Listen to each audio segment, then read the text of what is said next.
الرسول عليه الصلاة والسلام مستظل تحت ظل شجرة، معلق سيفه على الشجرة. يأتي أحد المشركين يأخذ السيف ويضعه على رأس الرسول عليه الصلاة والسلام، يوقظه بالسيف ويقول: يا محمد، من يمنعك مني؟ فيقول عليه الصلاة والسلام: الله.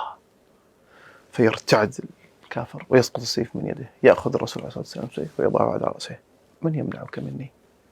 فيقول المشرك: يا محمد، كن خير آخذ، لا تعذبني، اقتلني مباشرة. فقال عليه الصلاة والسلام: تشهد أن لا إله إلا الله وأني رسول الله؟ قال: لا، ولكن أعاهدك على أن لا أقاتلك ولا أساعد قوم على قتلك. ما آمن، فعفى عنه الرسول، أعطاه بدل السيف وردة العفو. عاد إلى أصحابه وقال: جئتكم من عندي خير البشر.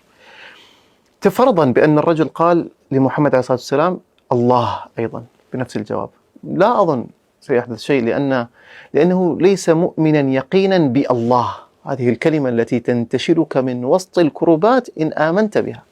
يونس عليه السلام في بطن الحوت قال: لا إله إلا أنت سبحانك إني كنت من الظالمين. الملائكة تقول: يا رب، صوت معلوم من شخص معلوم في مكان غير معلوم، لكن الله يعلم ذلك، فأتاه الفرج. وفي الآية: وكذلك ننجي المؤمنين.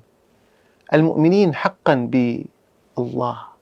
الله أكبر، أكبر من كل ما يمر بنا.